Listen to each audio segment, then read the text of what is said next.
Now, in the aftermath of that briefing by the Electricity Minister and the Eskom Executive, I'm now joined by Head of the Energy Secretariat at SANEDI, Professor Sampson Mamphweli.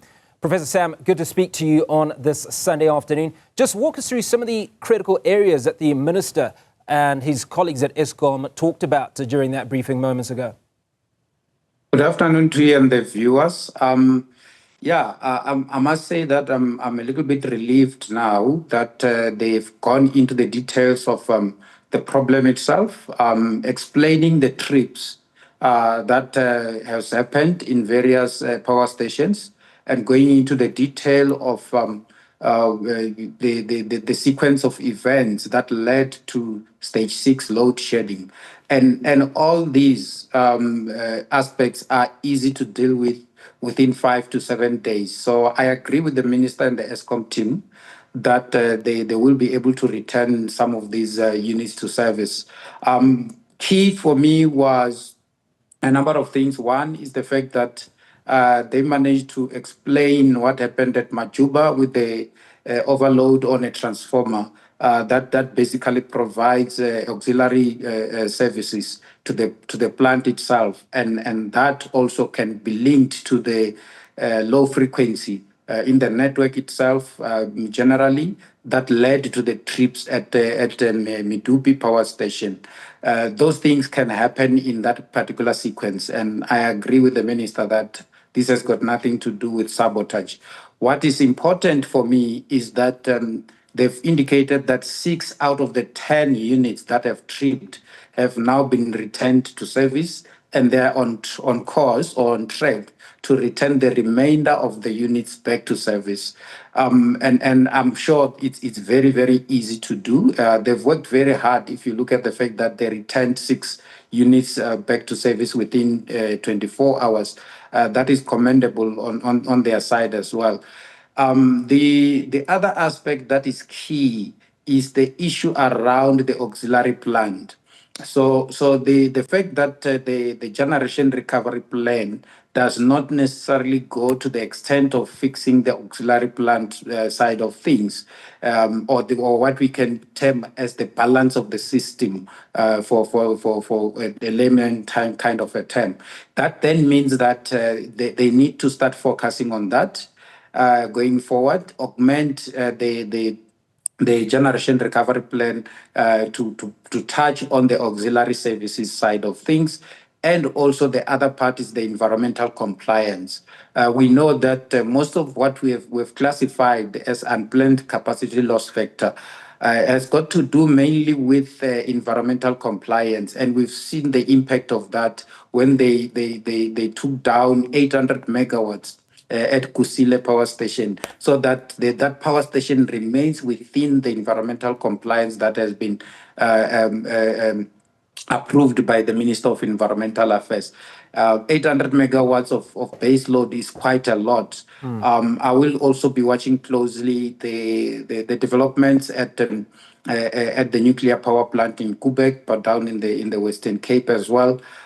So if they bring back all these units that they've mentioned within the timelines that they have mentioned, I see us going into that long period again of no load shedding that the Minister was talking about.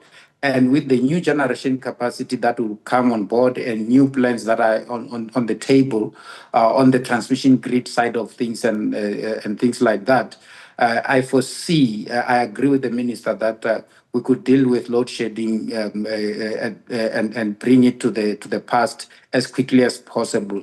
So for me, I agree with Eskom that this is a minor setback. It's not a major setback. Looking at what happened in the 3 power stations in terms of what needs to be resolved, and looking at what needs to come on board going forward. Professor, how does the current situation compare to previous instances of stage 6 load shedding in terms of severity and expected duration? I mean, the Minister has talked about Friday or end of week, which is about 5 days away. So technically this one's quite brief, it seems. Yeah, so the previous instances, the energy availability factor had collapsed drastically, and the problems that were associated with that was the very high levels of unplanned capacity loss factor that was linked to serious breakdowns, so to speak, that would take up to between 3 and 6 months to deal with. That's why those kind of breakdowns had to be dealt with at the main plant level, had to be dealt with through the energy action plan and the operation generation recovery plan, which are kind of medium to long term kind of plans. What we're seeing now, we're seeing very minor challenges that happened, unfortunately, that are linked. That happened at a time where they were taking down the 800 megawatts, and there were some other units that were still to come back to service. And because of those minor kind of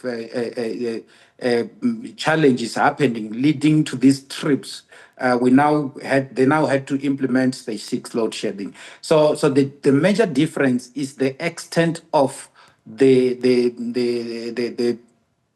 problem, so to speak, is the extent of the damage, so to speak, on the power plant, and the actions that need to be taken to resolve the problem. In the past, the extent was too big. As things stand, these are things that they can deal with within 5 to 7 days. So let's talk about the IPPs coming online, new energy generation, something that the minister talked about, and I think you mentioned it as well. How much of a contributor is it going to be to ensuring that load shedding becomes a thing of the past? Yeah, so the IPPs are going to be very, very important. If you look at what happened in the past, let's say 36 to 48 hours, part of what Eskom did not mention is that we had a lot of rains in Limpopo and Gauteng, and that kind of robbed us of the solar energy that people have installed in their roofs. I'm one of those that has got a solar PV on my roof. I experienced about 3 days of no kilowatt hour coming from that solar system, which basically means that for those 3 days, I basically increased the load on the side of Eskom, because normally I don't take from Eskom, and that's just one example. There are many. We have about 7 gigawatts of rooftop solar PV that was basically not giving anything, or giving very minimum between Limpopo and Gauteng during that time.